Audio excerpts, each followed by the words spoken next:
Vous écoutez Samedi de lire avec l'auteur invité d'Amélie Boivin-Enfield. On est maintenant rendu au moment de l'émission où mon auteur invité de cette semaine, Geneviève Peterson, nous présente son coup de cœur littéraire. Et Geneviève, ton coup de cœur, c'est Suk One Island de David Vann. Ah oui, c'est mon livre.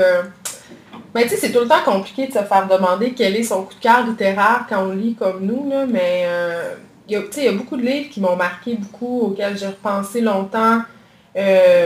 Beaucoup de livres qui sont au niveau de la langue d'une très grande qualité. Mais celui-là, le livre de David Vann, Suk One Island, quand tout le monde a de la misère à le prononcer, ne vous en faites pas, allez à la librairie, soyez libres, prononcez Suk One Island, Suquin, en tout cas, on ne sait pas.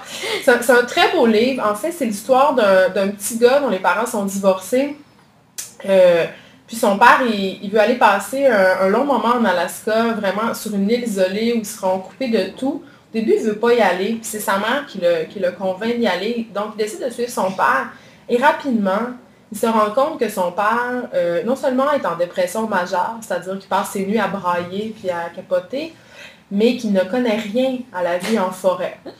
Donc, il se rend compte qu'en fait, il est en danger avec son parent. Puis ça, moi, c'est quelque chose qui m'obsède dans mon écriture, puis dans les œuvres en général. Tu sais, dans La déesse des mouches à feu, la narratrice se rend compte que sa mère a fait des choses qui peuvent la mettre en danger, tout ça. Fait que ça, c'est vraiment venu me chercher dans Suk One Island, ce moment où tu te rends compte que tes parents, non seulement sont pas invincibles, mais qui sont imparfaits et qui font aussi des choses complètement folles et stupides et qui peuvent te mettre en danger. Donc, c'est cette histoire-là. Puis là, il y a un super punch dans ce livre-là que je ne peux pas révéler parce que ça va tuer tout votre goût de le lire. Mais lisez-le, c'est extraordinaire.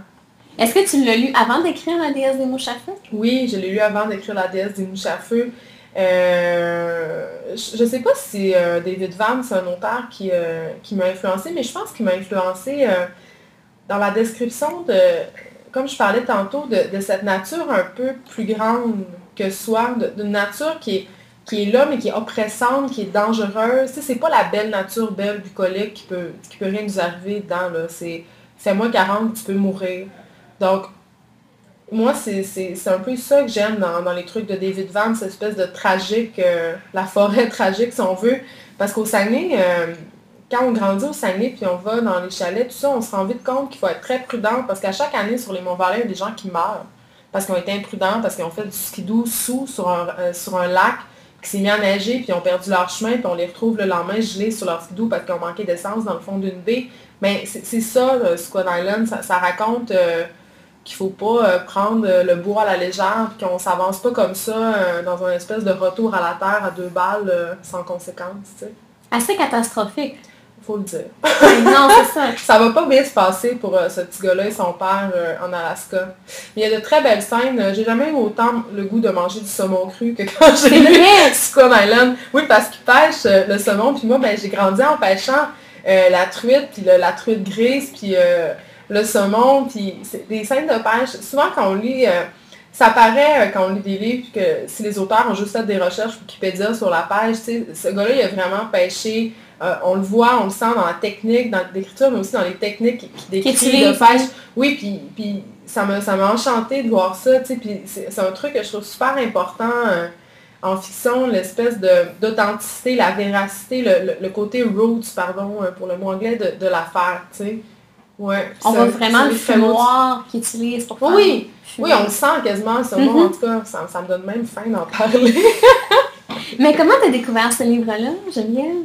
Je pense que c'est mon chum qui avait ramené ça parce qu'il voulait le faire étudier dans un de ses cours.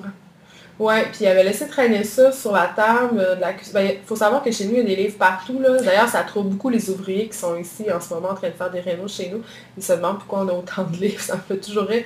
Donc, il avait laissé traîner ce livre-là, puis j'ai lu le 4e de couverture, j'ai commencé à lire, puis j'ai pas pu m'arrêter. Puis sérieusement, je sais pas si toi ça te fait ça, là, mais c'est un livre que, là, ça fait vraiment chier de dire un livre dont on ne ressort pas indemne, tu sais, nous, on peut pas utiliser cette expression. Vraiment, on y repense, puis... mais tu sais, c'est un livre un peu déprimant quand même. Alors, si vous filez un mauvais coton, peut-être juste attendre un peu avant de se plonger dedans.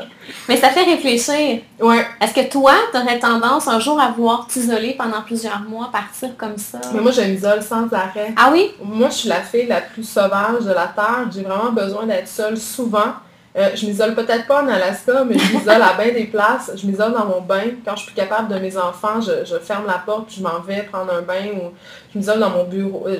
Je m'isole dans ma cour, il y a des palissades très très hautes par ailleurs. Mais j'ai besoin aussi de cette nature-là.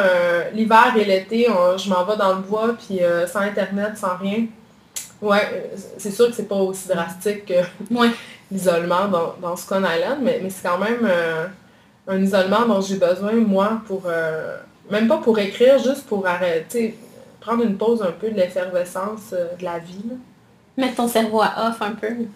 Ben, à off, mais en même temps pas, parce que j'ai jamais autant de bonnes idées que quand je fais 8 heures de route pour aller, je sais pas, mon salon du livre du Nouveau-Brunswick. Que, oui, il y a l'isolement des chambres d'hôtel qui est vraiment cool pour les auteurs aussi. Mais j'ai jamais mon cerveau est jamais autant en ébullition que quand je suis loin de Montréal. Alors, rappelle le titre, Geneviève. Swan Island de David Vann. Alors, si tu me permets, Geneviève, on s'arrête puis je te présente les livres que j'ai lus cette semaine.